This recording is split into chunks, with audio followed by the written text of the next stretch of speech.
Ay, magandang gabi ho, mga kamping, mga kabunyog, mga boss.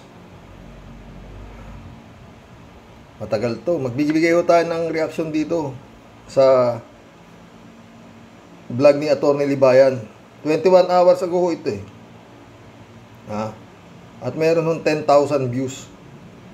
Duterte times China. Global Times, War of the Worlds, sabi niya. Pakinggan natin. Ito ay sa Global Times, mga kabats natin. No? This is funded in whole or in part by the Chinese government. Na-interview si Duterte dito. Ang title niya, Exclusive, US Will Not Die For Us. Duterte warns. Ngayon, let's start with differences. Ito kasi, mga kabats natin, ang malaking pagkakaiba. Nitong si Duterte at saka si Bongbong Marcos. No? Unang-una, mga kabats natin, si Duterte gustong-gusto niya yung China. Si BBM gusto niya yung US. Si US ayaw niya si China. Si China ayaw niya yung US. So, mga kabats natin, you can only choose one. Di ba? Mismo. Ngayon, ano rin ang problema ni Bongbong Marcos? Problema, difference din ito. Difference din ito. Nung panahon ni Duterte, sino yung pinalitan niyang presidente? Mga kabatas natin? Si Pinoy. Si Pinoy. Di ba? Pinoy ba? Hindi ko na alam. Parang ang tagal na kasi. Parang ang tagal na. Di ba? Pero si Pinoy, di ba? Ito rin, let's start with differences. Tulad nga na sinabi ko sa inyo. Si Pinoy ba nakialam sa sa pamamahala ni Duterte? Hindi, di ba? Oh. Si Duterte ba nangialam sa pamamahala ni Bongbong Marcos? Mismo. Yun din ang difference. Mismo. You answer that. And after you answering that, let's watch this. Okay. Nakialam ba siya? Oo naman. Okay, unang-una muna. Hindi lang nakialam, attorney. Pinabababa na si Bongbong at atat nang ipalit yung kanyang anak.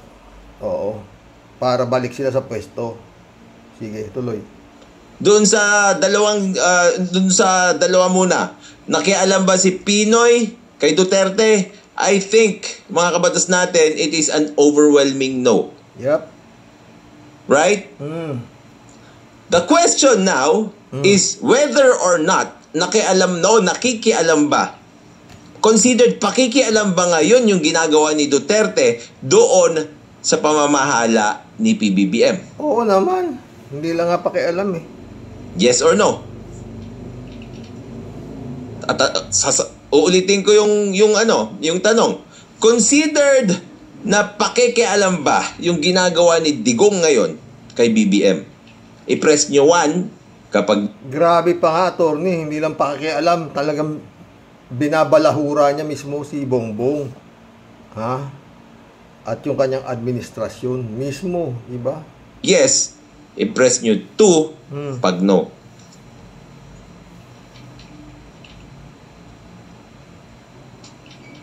Alam niyo kung bakit importante din na alamin natin yan? Because it also adds a burden to BBM. If you will not leave your successor alone. Nakita ko dito sa comment section, puro 1. May nag-2, isa. Sira ulo yun. Pero it's very obvious na nangingialam siya. Diba? May nagturaw, sabi ni Atty. Libayan. Buwang yun. Trolls yun, nagtu. All the rallies, puro BBM ang binabanggit niya. Pinabababa pa Resign pa Problema din kasi yun. Oo naman. Diba? Oo. Isipin mo na lang, ikaw. Ikaw. Kahit ano man yung trabaho mo sa opisina. Lahat naman tayo ganon, di ba? Nagtrabaho tayo one time or another. Nagtrabaho tayo. Kunwari ako, isa akong manager na lang para kahit actually this is applicable kahit clerk ka, kahit stenographer ka, kahit manager ka, supervisor, waiter ka. This is applicable to all kinds of jobs. Okay? Kunwari ako, manager na. May pinalitan akong manager. Tapos yung pinalitan kong manager, wala na nga siya, hindi na nga siya nagtatrabaho doon, nakikialam pa rin doon sa trabaho ko. Sa tingin nyo ba, makakapagtrabaho ako ng maayos?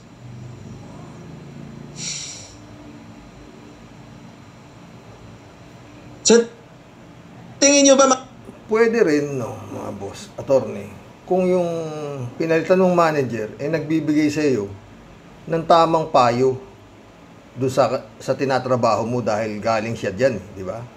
Si Digong iba eh. Di ba mga boss? Di ba, attorney? Si Digong iba eh.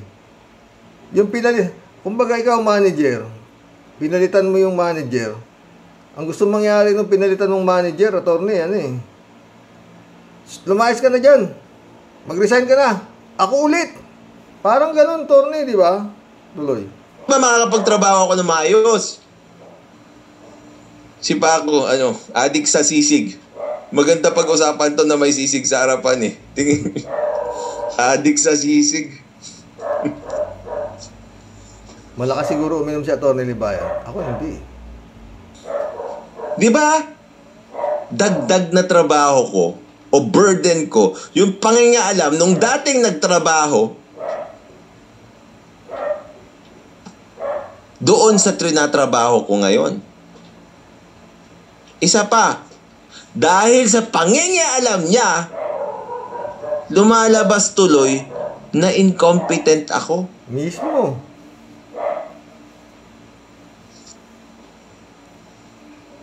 Di ba? Oo naman. Although, hindi 100%, it may create that impression. Foreign policies, international relationships. Sino ba ang may hawak doon? Presidente. Hawak dati ni Digong yan. Bakit hanggang ngayon gusto niya pa rin hawakan? Tignan natin. Start questions about your connection to China. Tama ito, sabi ni Raymond Di Bueno, courtesy and respect lang sana sa bagong namumuno. I agree with that. 100%. Ang problema, attorney, paano niya respeto yung namumuno? Eh, sabi niya na nga, adik yan. Minumura pa nga, di ba? Tuloy natin. Kasi kunwari, kapag ikaw rin bago ka sa trabaho, obviously, mas magaling yung tao na pinalitan mo. Kasi ginagawa niya na yan ng ilang taon eh. Tapos ikaw gagawin mo pa lang. Pero does that mean you are incompetent? It does not mean you are incompetent. Maybe you are just adjusting or you are learning things. Pero it does not mean you are bad at it. Let's go. If you have one more opportunity to visit China in the future, what kind of messages would you like to convey to both Chinese and the Philippine people? I was more of a friend.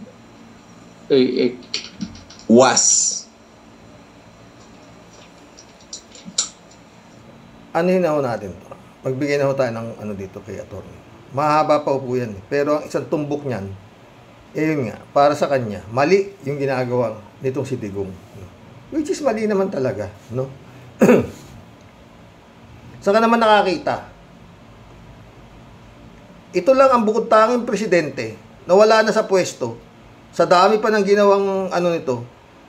Binabato niya pa yung bagong presidente ng kung ano-ano. Ba? Adik. Kung ano-ano, pulburon. Mag-aama sila eh, di ba? Oh. Hindi mo alam eh kung anong pero talagang tansya ko ramdam na rin ito eh na matatapos na eh. Matatapos na talaga eh. Oh, si Kibulog, oh, di ba? At saka ito nga mga post. Walang problema eh, Atty. Libayan eh. Kung makialam siya eh. Kung naging napakagaling niya na presidente nung siya nakapwesto.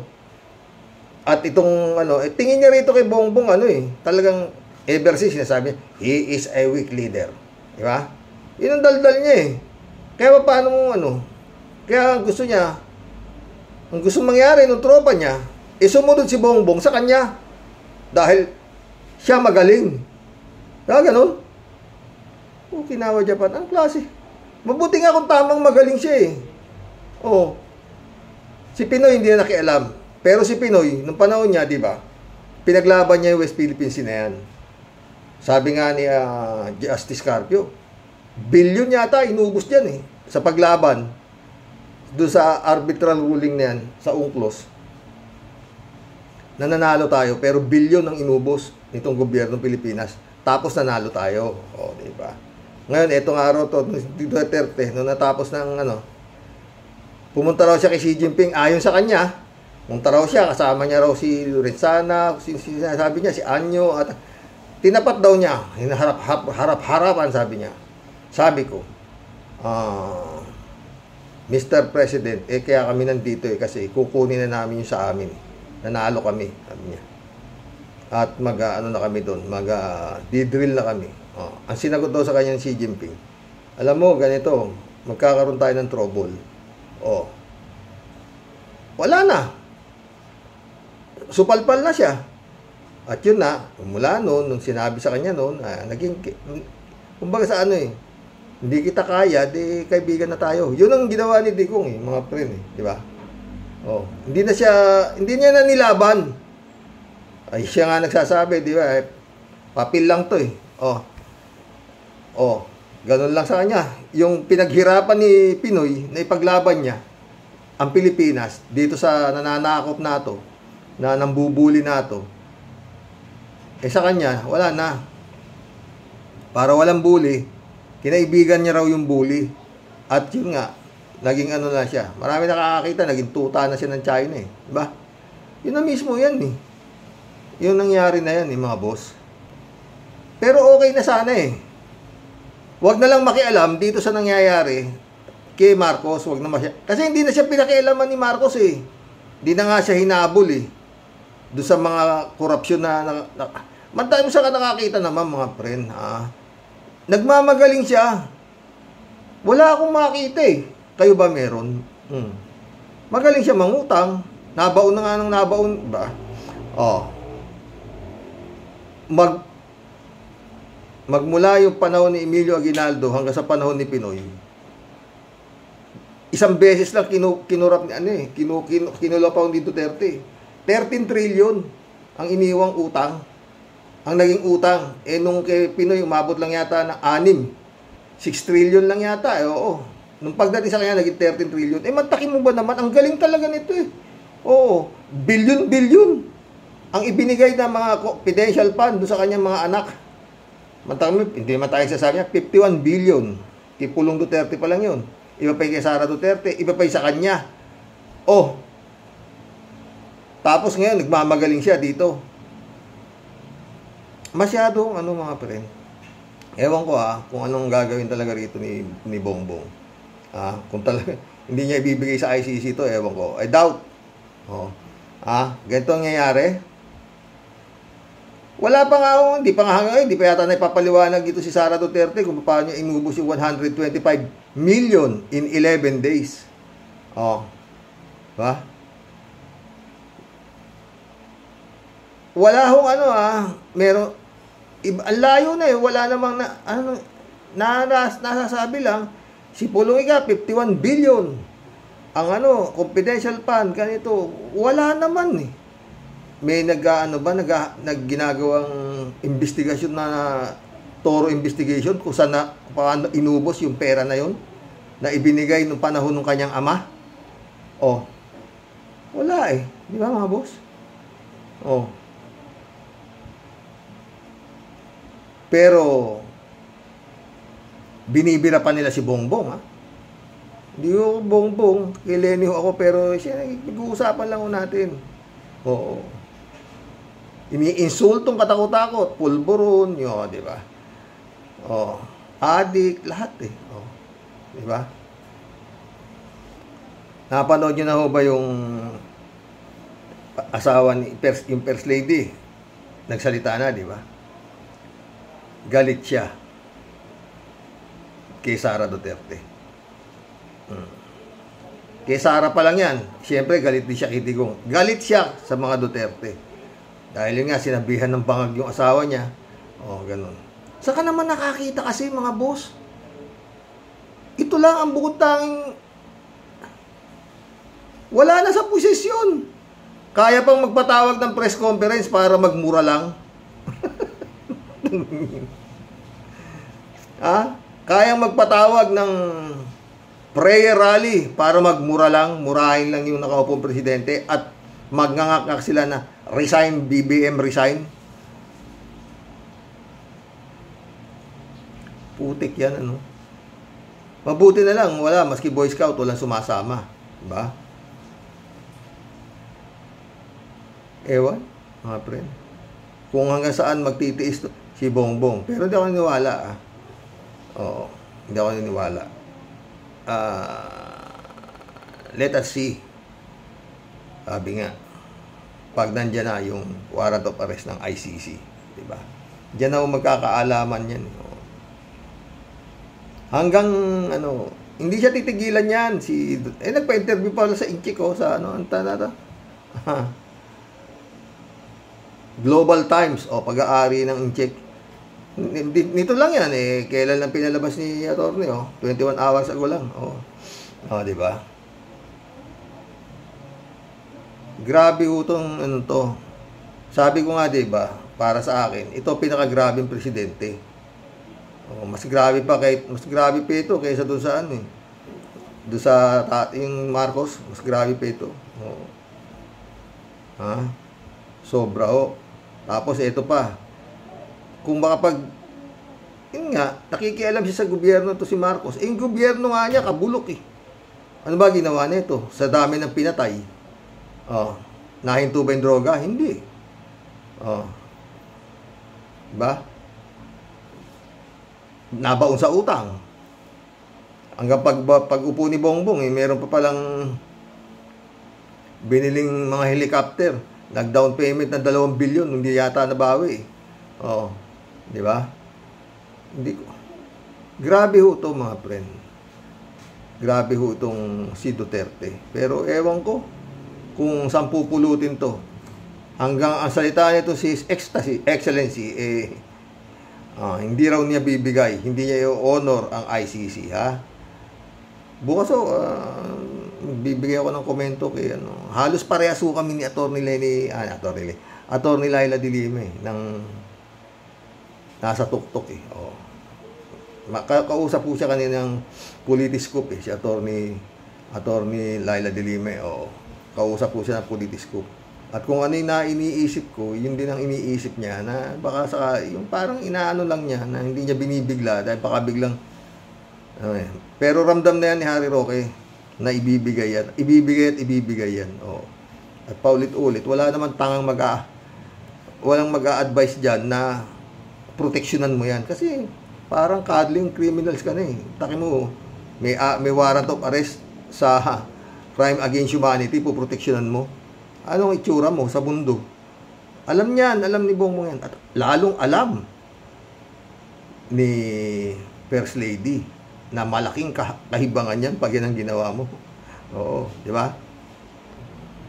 Ako, tansya ko mga boss kaya gumaganyan si Digong. Alam niya malapit na Malapit na talaga Dikit na yung tapos na bukong-buko na bukong-buko na. Marami nang nangangamoy na yung baho nung panahon niya. Kaya siya ganyan.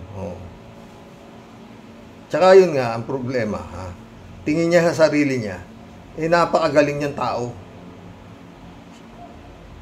Perfect siya, parang ganun. Pati mo, parang perfect siya ba? Yan tingin niya siguro. No? At ganun din yung mga anak niya. Nasa sila yung mga perfectong politiko. Ang taki mo, Justice Carpio, stupid, sabi niya. Idiot. Justice yun, idiot. Lalo si Marcos. Di ba? Second year college ka lang. Putik yan. Oo nga, second year college. Eh, yung mga nakapaligid dyan, mga advisor niyan, sila Bersamin. Oh, si Enrile, kakausap pa lang siguro. Siguro, ewan ko kung a-advisean siya ni Enrile na wag mong i-honor yung ICC. Ewan ko, hindi ko alam Bartap Natcher si Enrile, ewan ko Tsaka yung mga nakapaikot sa kanya, sus Marioso. Walang mag-a-advise dyan ng mali. At yan ang pinakamalaking pagkakamali niya. Pag hindi siya nakikooperate sa ICC. Tsaka yun nga. Meron pa si Lord. God moves in a very mysterious way. Akalain mo nga ba magkakalang mag-aaway-aaway yan. Ang gaganda. Unity. Magkano tayo mga friend? Yun lang kay Atty. Libayan. Yun ang gusto niya yun ang gustong ibig sabihin dyan. Hindi dapat makialam. Tapos ka na tsaka yun nga mabuti sana kung napakabuti mong Pangulo sa Pilipinas wala silang bukang bibig, si Digong. Gigirahin tayo, mamamatay tayo. Ang ganito. Yun? Kumbaga sa chess maraming nag-uusap. Kumbaga sa chess, musulong ka pa lang, resign ka na. Hindi ka na lumaban. Yan? Pabuti pa ng mga panahon ni Magellan, lumaban si Lapu-Lapu. Panahon ng Hapon, lumaban sa Hapon. Putris ngayon, ayaw mo lumaban. Ang daming mali ka. Sinasakop ka na. Di ba? Ang daming handang tumulong. Wala po yan. Tsaka yun, shout out, Boyong Kong. Nag-uusapan namin yan Hindi kakanayan. Tayo lang ginaganyan ng China bakit sa South Korea sila pa binobomba, wina-water cannon sila dyan. Pinagda. Yung kay Widodo, pinagpapalo yung mga inchik doon. Illegal fishing lang yun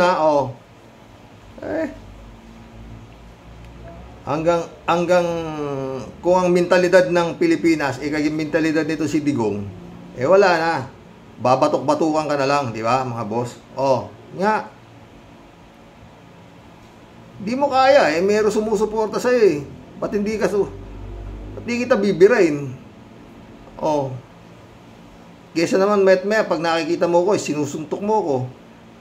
Meron naman sa akin, nagtutulak sa akin. Sige, ako bahala, nasa likod mo ko. Parang gano'n ang Amerika Hindi lang Amerika, marami Gano'n na yun gano'n na kasimple yun Di ba? Ewan ko kung At saka sa mga Pilipino, mas mataas na yung ayaw sa ginagawa ng incheck di ba? Bali ba na yan kay Duterte tsaka kay Kimo. Ang galing ni Kimo.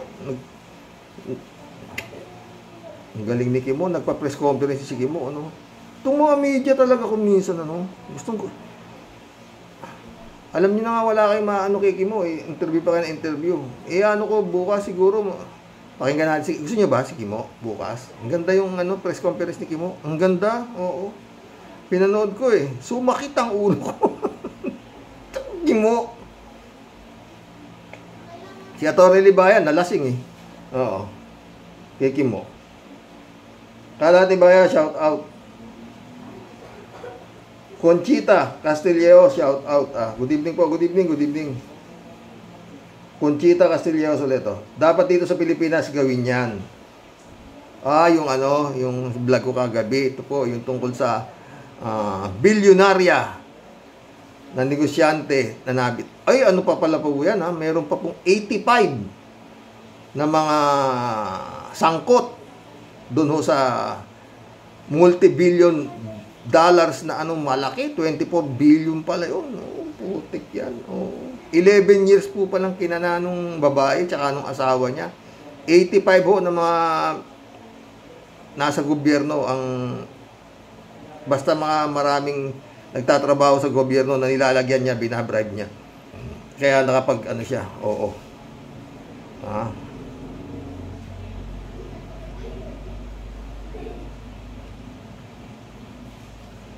Noel Tenco, shout out. Pag nagkataon pag nagkaroon tayo ng batas na ganyan, malamang mami-minimize na korupsyon sa Pilipinas. Ito mismo. Hindi wala eh. Ibuloy lang eh. Hindi nga huli-huli eh. Hinawad Japan. Good evening, Karoke. Walang patumpik-tumpik. Bakbakan mo na. Bakbakan mo, Karoke. Sabi ni Carla at Neon. Hello, Mama Bear. O, andyan si Mama Bear. Okay lang. Hello, Miss Akira Milus. May you have a great day. Ingat. Shout out, Akira Milus. Paano yung bati sa'yo ni Carla at Neon? Tagal mo na. Saan ka na ba? Noel Tenco. Good evening, Karoke. Good evening, good evening. Noel Tenco ulit, oh. Pag may death penalty na tayo, mami-minimize na ang korupsyon. Sigurado yun. Noel Tenco ulit, oh. Yan ang mahirap sa bilateral agreement na nanalo ang malakas na bansa kahit na secret agreement. Secret agreement lang, considered as bilateral pa din. Kasi dalawa lang sila na nag-usap, secret pa. Yun nga eh. Pero sabi nga ni Bongbong, kung ano man napag-usapan nila, tabla. Kalat niyo, malakas ang may mental health problem. Ang may mental health problem lang ang malakas. Ganun. Librado Ludovico, shout out. Dapat ibalik ang death penalty para sa matauhan ang mga malangyang nasa gobyerno man o wala kasi nasusuhulan ng salapi o di ba? Friend Shervin Sapeda, shout out. Christian Sen, July 7 Alcantara, shout out sa inyo mga boss. Friend Amy Bingson, shout out. Dolor Garcia, shout out my friend.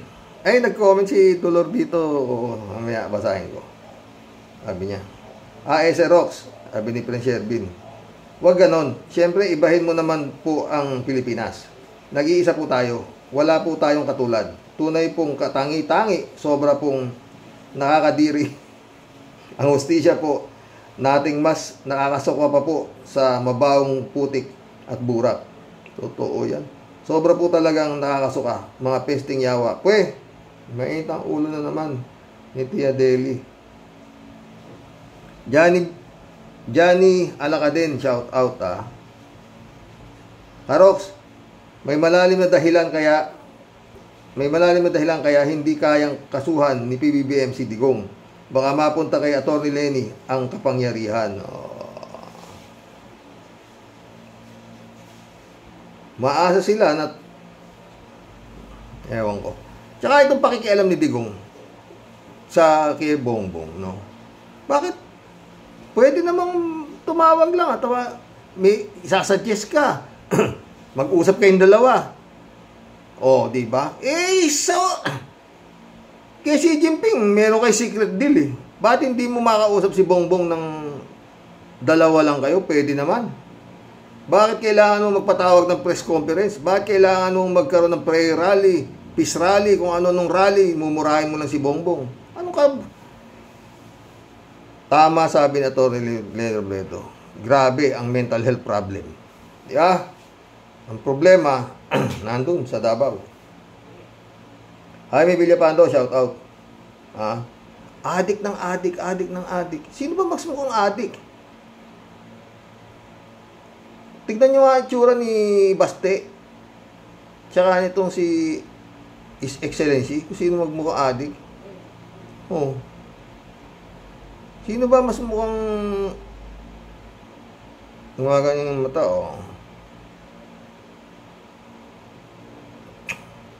Bukod tangi talaga to si Sare, Saan nakakita ng ngayon lang ako nakakita sa totoo lang, mga pre. Ngayon lang ako nakakita ng politiko. Babae, na nasa gobyerno may tato. Kayo ba meron? May alam kayong senador na may tato. Sa binti, sa binti. Kita mo, hindi makapag yan, hindi makapagpalda.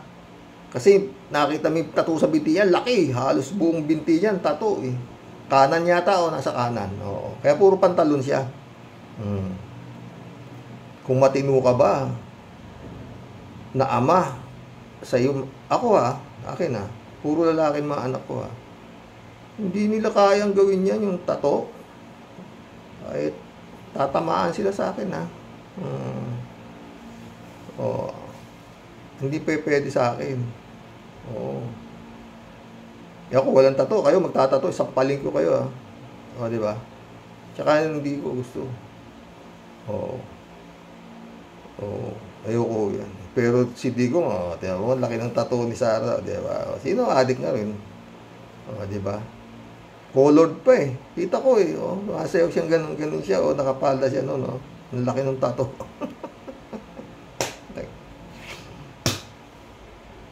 Doon mo makikita ang disiplina ng magulang kung minsan.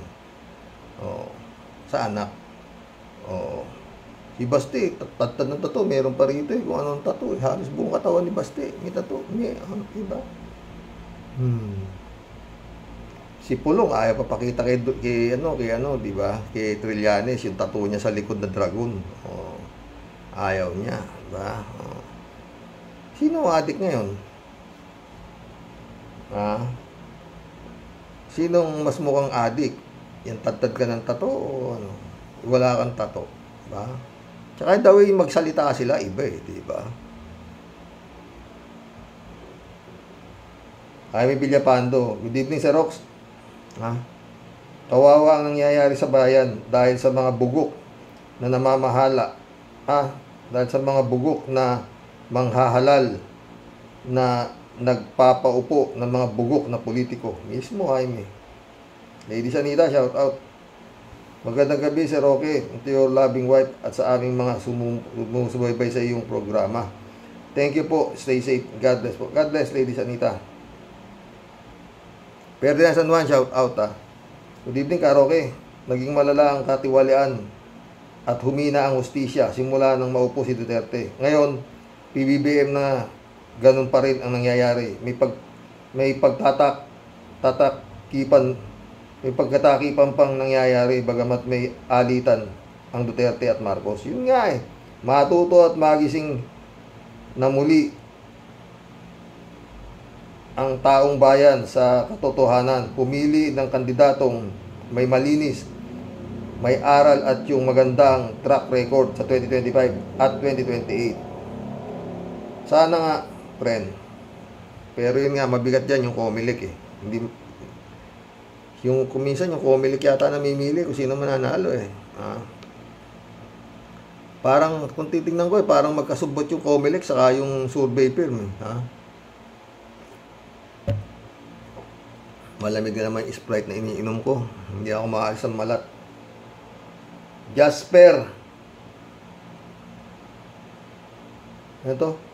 Jasper Gilmi.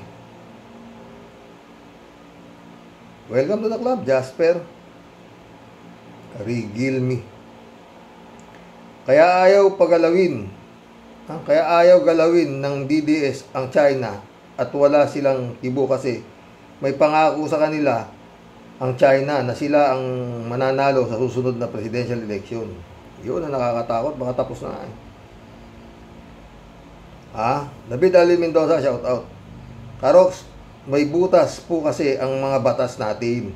Tapos kukuha ka pa ng mga abogado kamukha ni Roque, Panelo, Gadon at Topacio, patay. David Alin Mendoza ulit Punta naman po tayo kay Blemblong. Alam niyo po, mga ka-Roque Warriors, ang ipinapakita niya sa mga dutae ay hindi kabaitan kundi kagaguhan niya. Sige lang, His Excellency, ituloy mo lang yung trip mo. At isang araw, matatauhan ka na lang na nasa kagpungan na kayo ng pamilya mo.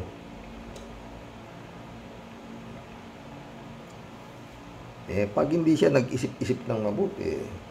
Richard Ramos, shout out. Ibibigay yan sa tamang panahon bago mag-eleksyon 2028. Hindi, kailangan itong pag dumating, ibigay na agad. Hindi na pwede patagalin pa yan. Talagang babanatan siya ng babanatan. Hindi titigil yan. Digong, hindi yan titigil. Oo. User, shout out. Problema na naman kung hindi susuko si Digong. Tingnan natin.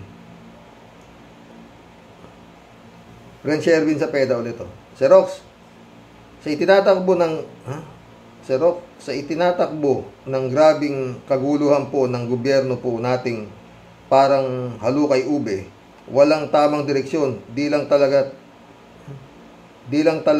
trililing ang aabutin mo at grabing sakit ng ulo, malupit na sayad po talaga ang magiging ending mo. Totoo yan.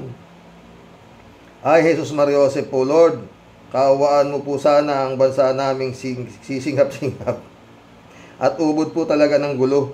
Nasa ilalim po kami ng kapangyarihan ng mga yawang buitre at sobrang lampang bubuit na wala pong magawa kundi manahimik. Magtago sa sulok, maging pipi, bulag at bingi. Patay tayo. Sumaludo at humalik po sa tumbong ng mga yawang ulul na aso. Grabing pagkaduwag at sobrang bahag po ng buntot kung saan man po kami pupulutin. Kung saan man po kami pupulutin, kayo na po sana ang bahala sa amin, Lord. Masagip mo pa po sana kami, Lord, sa kuko ng mga buitring agila. Ang ganda naman yan, parang tulayan, Prince Erwin ka. Raul Villanada, shout out. Greetings Kuya Rox at inyong may bahay. God bless always. God bless, Raul. Raul Villanada ulit. Parang sinapoles ang kaso ng bilyonarya na yan sa Vietnam. Sa Vietnam nga lang ang kakaiba. Magaling pa rin sinapoles dahil laway lang ang puhunan. O, diba? Pero 11 years na mayagpag eh. Bago nabuko eh. May sariling bangko, friend Raul ah. May sarili siyang bangko. Magaling yung babae. O, ubos. Alam nyo yung babae, bibitayin na siya. Kukunin pa lahat yung nakurap niya. O, hinahanap pa kung saan niya nilagay. Lahat yung kayamanan. O, 44 billion yata dollars eh. Billion ha, billion. Kinawa Japan. Pero kung si Topacio abogado nun, mahihirapan siguro silang ipabita yon, di ba? Si Kibulog na, di ba? Ha? Raul Villanada ulit to. Yan sa Vietnam, gumagana ang batas.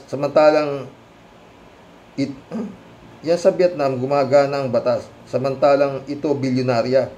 Sa Pinas, manyakol na kibulok at galisin na si Bantag. Walang hanggang ngayon tayo ay nga. Totoo.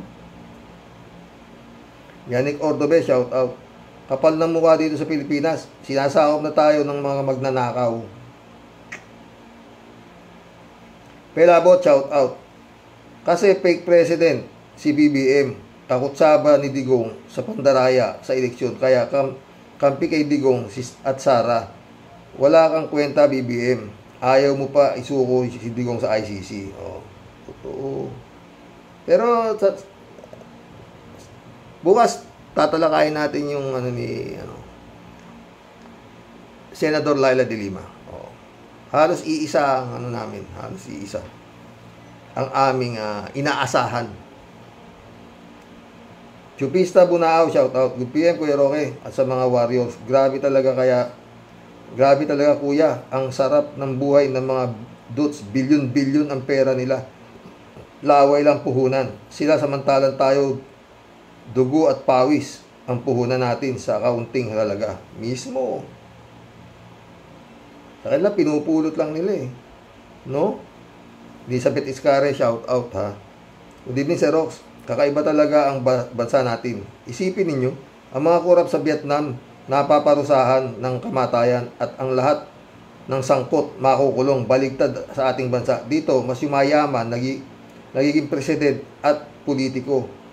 At ibinoboto pa ng mga Pinoy na bubutante. Tawa-tawa si Elizabeth. Kakaiba, di ba Sir Rox? Totoo. Ibang klase talaga ang Pinoy. Kulang ata sa utak at puro pera pinapairal. Totoo. Tsaka dito, Elizabeth Iscare. Dito ang kurap, ang magnanakaw dito sa atin, ha? Ang tawag, honorable. Oo. Yun ang problema natin eh. Ha? Elizabeth Iscare ulit to. Ito naman BBM na ito. Gusto ko nang maniwala na wala talagang utak to. At grabe ang takot sa mga Duterte. Yan lang pala ang panlaban kay BBM. Mga Duterte clan. Parang di presidente kung magsalita. At yung mga desisyon niya. Kaya ayun, binabastos na siya. Baliwala sa kanya. Ano tawag sa kanya? Shh. Your guess is as good as mine. Ha? Ted, shout out Ted. Samantalang dito sa Pilipinas, protektado ang mga kriminal ng politiko. Protektado rin doon, Ted. Kaya lang, iba yung leader doon eh. Oo, iba. Yung mga nalalagyan, lahat ng nilagyan ng babae, 85 eh. 85 yung isang 85 eh. 11 years na magaspas yung babae bago nabil. Pero yun nga, lahat yung mga 85, lahat mapaparusahan. Dito, si Kibuloy lang, hindi pa makita. Ha? Tuloy natin kited. Ipinagbibili na ang Pilipinas, todo halik pa sa puwit ni Digong. Ayun. Itong si His Excellency, iba talaga. Lalo na ang Vietnam. Suhol lang, patay ka. Kaya maunlad ang Vietnam. Mahalaga sa kanila ang bansa mahalaga sa kanila ang bansa at hindi takot sa China. O, pupunta rin yata doon si Bongbong eh, diba? O, baka matuto na siya doon. Shirley J. Sir, shout out. Dapat talaga ganyan din tayo sa Pilipinas para matakot magsipagnakaw yung mga nasa gobyerno. Ang kaso po, Karox, yung mga leaders pa natin ang nangunguna sa korupsyon. Nababaligtad pa nila ang batas ay apo. Totoo. Pati nga ibang bansa nahagas na sa kalagayan ng Pinas. Oo. Naawa ka ba? Rodelia Alpilor, shout out ha. Totoo po yan, Sir Roque. Talagang mahina ang hustisya sa atin. Dapat, Sir, patunayan niya ni BBM ang pamumuno niya ng umayos na gobyerno niya. Kasi grabe na po talaga ang mga salot na yan. Ang salot na yan lang po. Sir, kakadismaya na talaga. Ingat and God bless po. God bless, Rodelia Alpilor. Shirley J. Sir ulit oh. Ang hirap talaga dyan sa atin sa Pinas. Karamihan sa mga leader halos may mga mental health. Sa sobrang kakaisip kung paano sila makakasikwat sa kaban ng bayan. Mismo, Shirley. Kaya nga ito, lalo lumala si Digong, di ba? Oh, mantakin mo yan. Lord. Sammy AJ, shout out. Karox, nung bata pa ako, uso na sa politiko ang magnanakaw. Hanggang ngayon, walang pagbabago. Buti na lang at migrate na ako sa US. Pinagdadasal ko na lang ang bansa natin sa pagbago. Ramon Valencia, shout out. Bossing, biyahe ng barko namin, yung bansang Vietnam. 3 port ang narating ko dyan. Ho Chi Minh, Nha Trang, at Saigon. Maunlad na sila at maraming Pinay na DH. Yung iba nga, mga teacher pa. Part-time nila ay magturo ng English subject, basic lang. Oh. Arnold po sa Diego, shout out. Tama po kayo. Naungusan na nila tayo. Hindi lang naungusan, sobra-sobra malayo na. 3JC Hope, shout out Buti pa ang Vietnam, progressive country na. Kita mo naman, kahit billionaire basta kurap, kulong at bitay pa. Kung sa Pinas yan, kung sa Pinas yan, kayong humula, patay tayo dyan. Siyempre, dito sa Pinas, honorable ang tawag sa mga kurap. Ikaw, 3J Shop, ke. Yun ang tawag dito. Hindi kinatawag ng kurap ang kurap dito, honorable. Rodelia Alpilor ulit to. Oo nga, Sir Rox. Nakakainis na si PBBM. Panay pagtanggol niya sa mag-amang digong nyo. Digong nyo na yan. Malaki na talaga problema pag-iisip. Hoy, PBBM, imulat mo nga mata at utak mo. Ginagago ka na't lahat, tanggol ka pa rin. Weh, salamat, Sir Rox. Ingat po tayong lahat. And God bless po.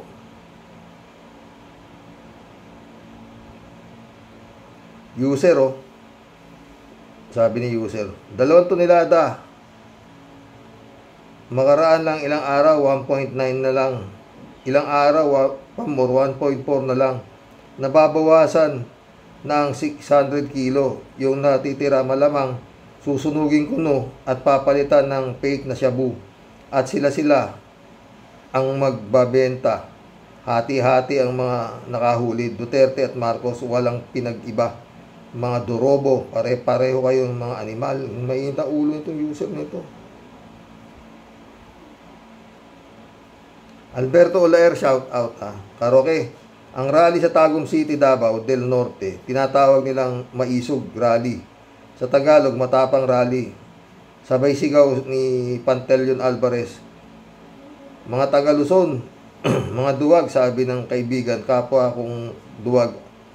Ang lahat ng mga kaibigan kong mga matatapang, mga maisog sa Bisaya, silang lahat namatay na maliban sa drug war. Maliban sa drug war ni Digong Duterte, Karoke. Ang mga taga Davao, mga buhay pati si Pantal, ang mukha Alvarez, buhay din. Mga taga Davao, mga duwag din. Pala si Pantaleon Alvarez, ang talawan sa tanan taga Mindanao. Sabi ako, Banga South Cotabato ako nakatira, Karoke.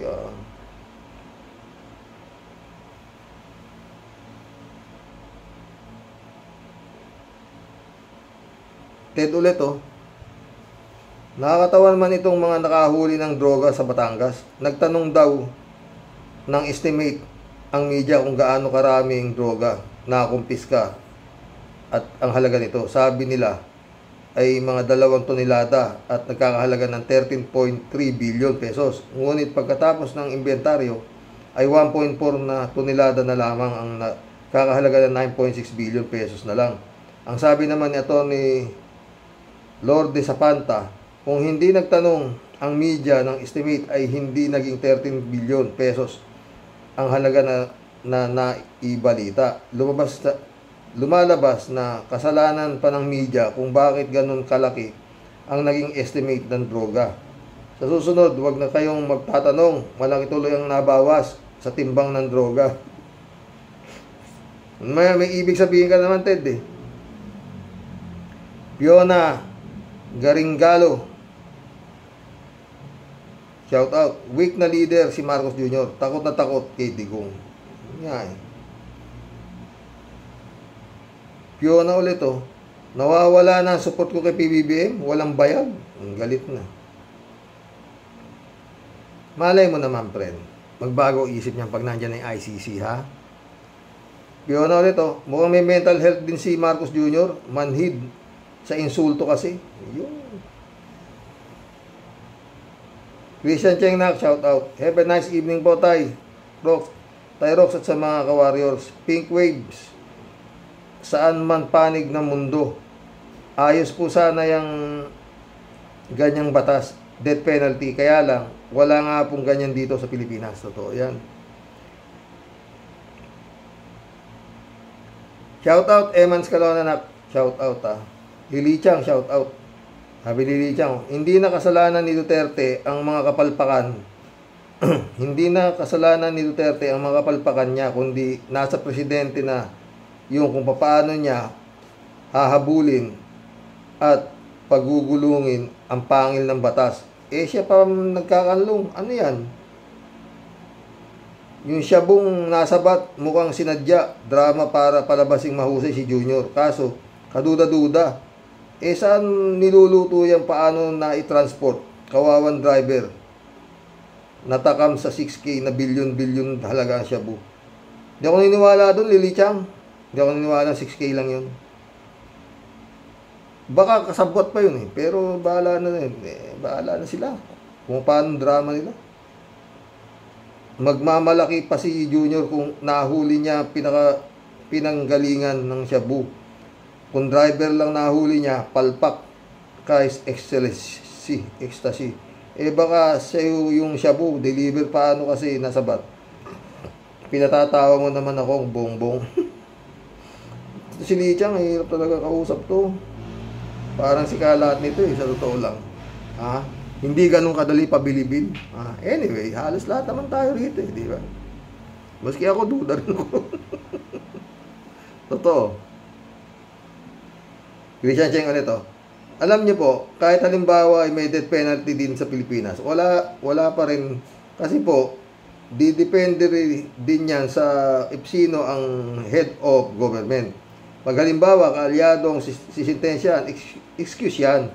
Knowing mga taas sa gobyerno, pagkaalyado, kahit ng argabyado, absuelto, totoo.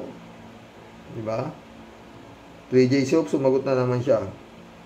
Delikado rin yung capital punishment na yan kasi sa Pinas, ang batas kadalasan ay para lang sa mayaman at nasa pwesto. Kawawa ka kapag napag-initan ka, ikaw pa ang gagawing fall guy. Totoo.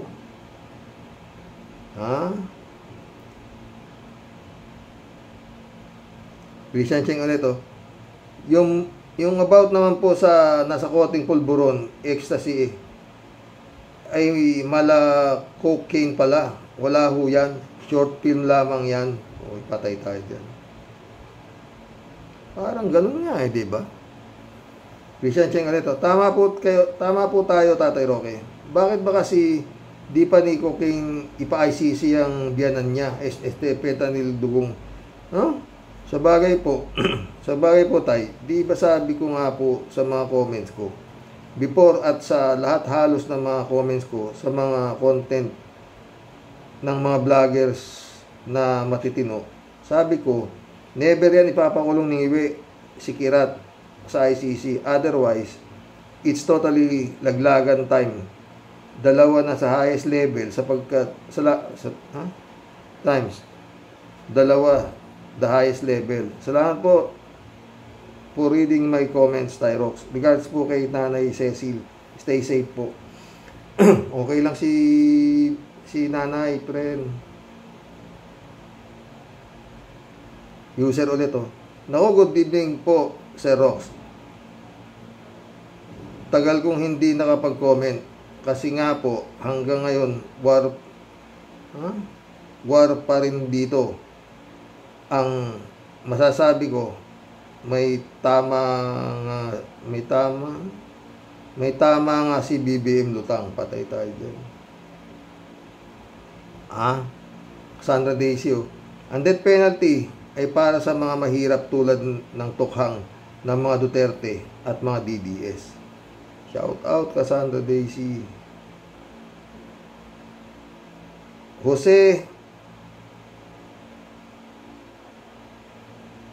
Hosenia Carion, welcome to the club. Sa tingin ko po may pinanghahawakan pa ang Duterte kay BBM. Kaya lang hindi maibunyag ng Duterte kasi hindi si Sara ang makikinabang, kaya dinadaan nila sa pulburonic at pagpapabagsak kay BBM. Malamang. Alolalia, shout out Yes, dapat ipatupad ang batas ng death penalty dito sa Pilipinas.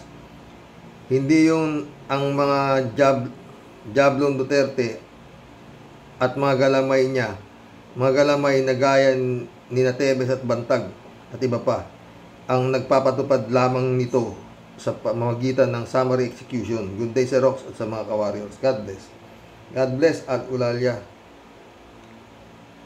Hindi kailangan ni Digong yung death penalty dahil mantake mo kung totoo sinasabing mahigit 30,000 namatay. Gaano kabilis mag-death penalty si Digong, di ba? Tignan mo yung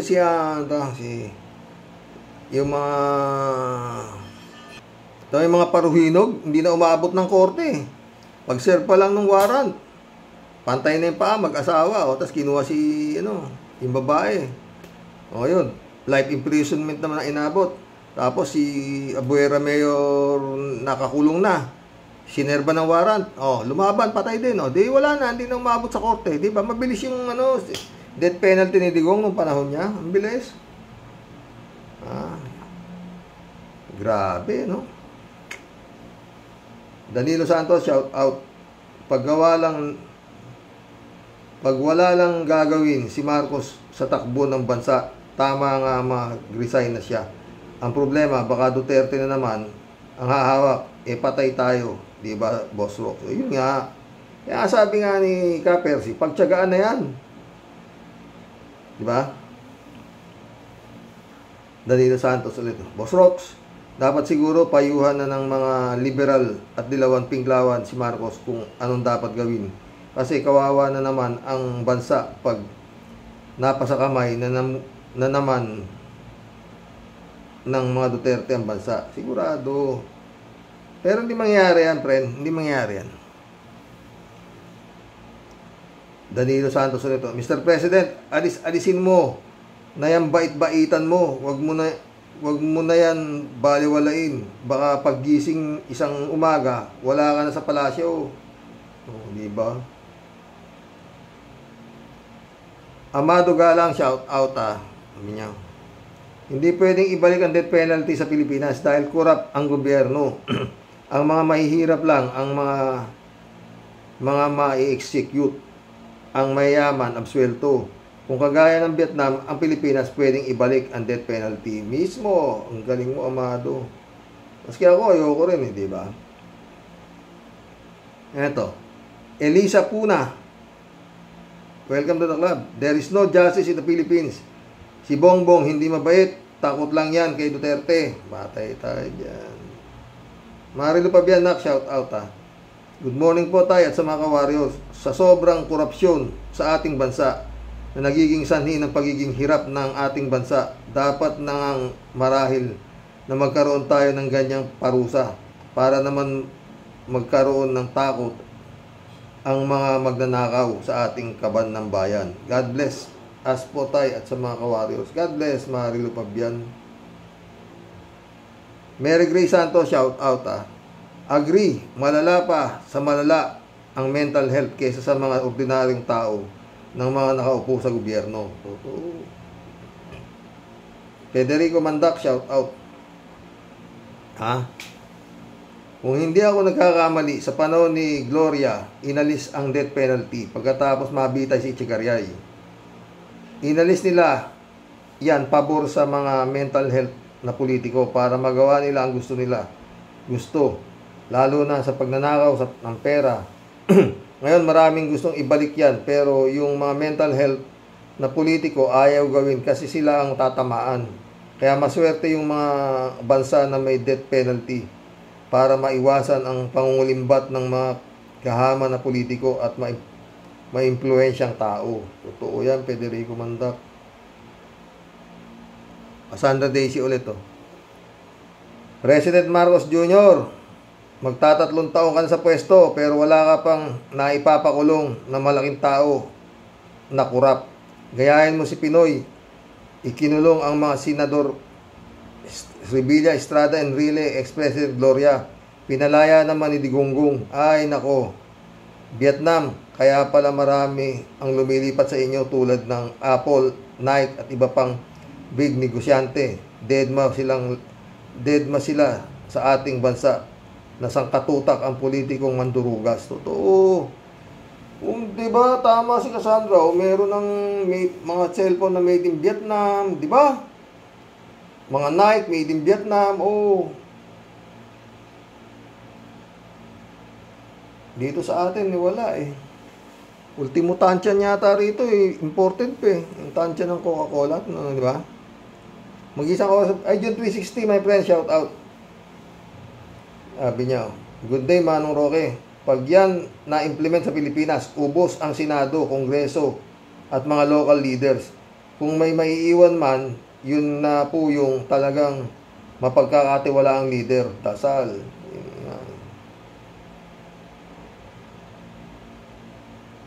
Ito si Prendolor, oh. Kuya, good morning po. Napakagandang balita yan para sa mga taong tiwala sa mga ginagawa ng ating mga nasa gobyerno. Sana mapanood yan dito sa Pinas, kuya. God bless you always and always be safe. Ikaw din, Pendulor. Ingat ka rin parati dyan. Dolor Garcia ulit, oh. Bakit kaya si Marcos takot ibigay sa ICC?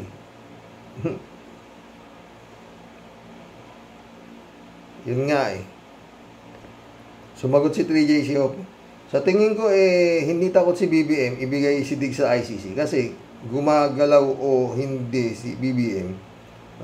Gumalaw o hindi si BBM, si Diggs mahuhulog at mahuhulog sa ICC. Alam ni Trillanes yan. Sa tingin ko, kunwari si BBM hindi nakikialam sa kaso. Si Diggs, sa kaso ni Diggs sa ICC. Pero kung dumating na ang arrest warrant, hindi rin pipigilin niya ni BBM ngayon. Di masisisi ni Diggs si BBM kasi nga hindi nakialam si BBM. Reverse psychology nga, di ba? No, di ba?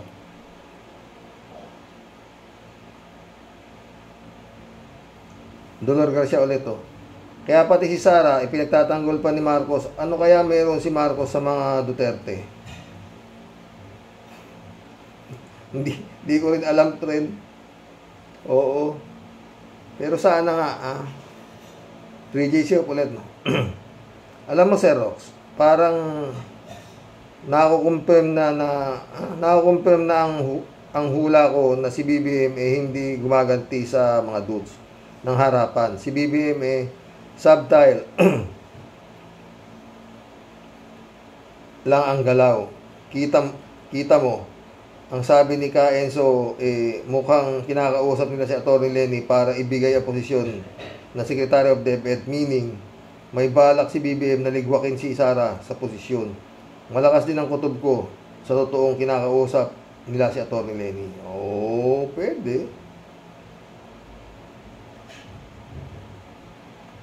DJ Shop ulit, oh. Si Rox, sino ba ang nagbulgar ng gentleman's agreement na yan? Di ba si Harry Roque? Walang nakakaalam niyan, maski si Marcos. Tapos ngayon gusto ni Kimo na wag na raw iparaan pa sa Senado kesyo dapat daw sila BBM at Dots na lang ang mag-uusap. Hunghang talaga itong si Kimo. Ayaw mo naman, gusto mo. Bukas, yan ang topic natin. Pakinggan natin yung question and answer ni Kimo sa mga media people. Hindi naintindihan ni Kimo ang bigat ng kasalanan ni Dut sa bayan. Tapos ayaw niyang ipatawag si Diggs sa Senado para linawin ang bagay na ito. Spokesperson niya si Gibbs. Spokesperson siya ni Gibbs at Diggs. O, yun nga yun. Wala ka lang bilib kay Kimo. Ikaw talaga eh. Kimo yata yan. Kimo! Maayos ka, Kimo. Ginaya to. Alin tayong shout out. Yan sinasabing gumugulong. Yan ang sinasabing gumugulong ang batas sa ganyan. Kahit napakayaman nila, di sinasanto ng batas. Dapat ganyan dito para matakot gumawa ng mga kasalanan na ganyan. O, diba? DJ Show ulit to. Si Rox, ang aking suggestion para sa darating na eleksyon ito. Yung oposisyon dapat ay tumutok sa kampanya sa mga mahihirap o nasa laylayan. Kasi sila pasensya na sa sasabihin ko. Huwag kayong magalit sa akin. Ang madaling mauto, totoo. Madaling mabili ka mo. Madaling sulan, madaling takutin. Walang kaganong alam sa politics. Walang paki sa resulta ng eleksyon dahil katwiran nila, ganun pa rin naman ang buhay nila.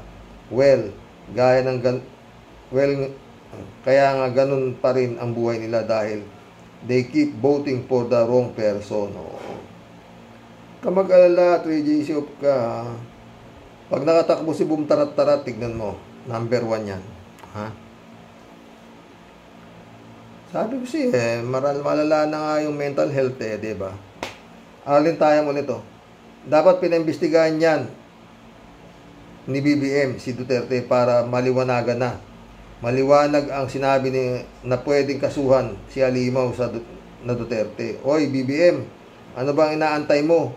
Asikasuhin mo na yan, mga Duterte. Ano bang kinatatakot mo? Patunayan mo na maayos kang leader. Gigising ka kung wala ka na dyan sa pwesto mo. Galit si Arlene Tayam. J.C. ulit ha? Katulad niya, Sir Rox, iboboto pa ata nila si Tulfo bilang presidente daw. Nanang ko po.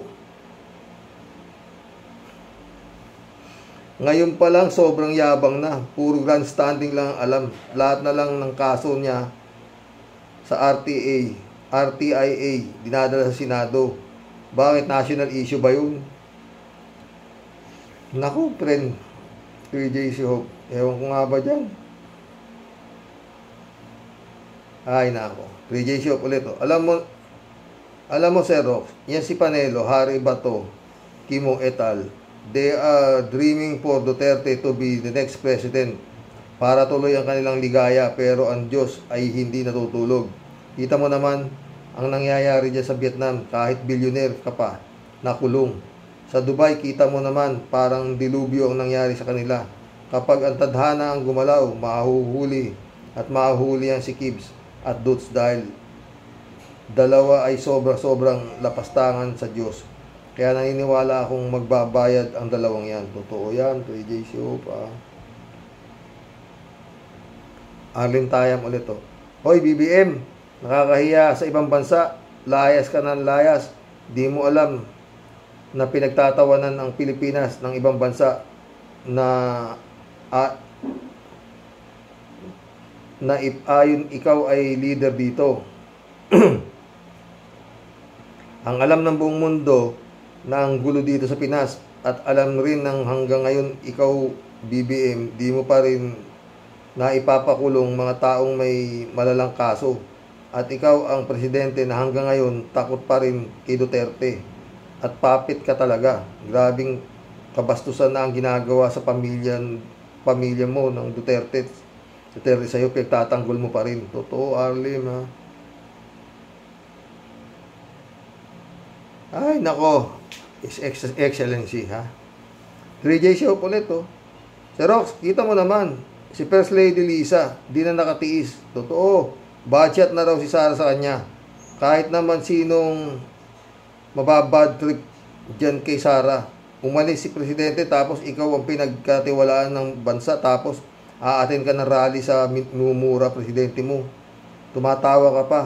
At kuwang-kuwa sa camera nang sabihin ng tatay mo na bangag si BBM. Parang may mental problem, di ba? Totoo yan. 3J Shop ulit, Sa palagay ko, madidisbar yan si Alvarez. Kasi naman, maliwanag pa sa sikat ng araw na inciting to sedition yun. Sige, kahit matigas si Alvarez, palagay ko tutuluyan niya ni BBM. Bantay lang.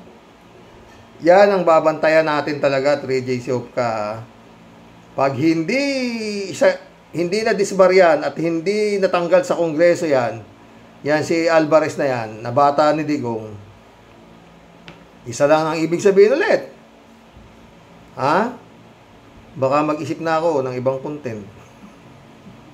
Ay, mission accomplished mga boss. God bless po. Hanggang bukas po muli. Ay, nako. Nakaisang oras na naman tayo. Magandang gabi po mga boss. God bless, God bless.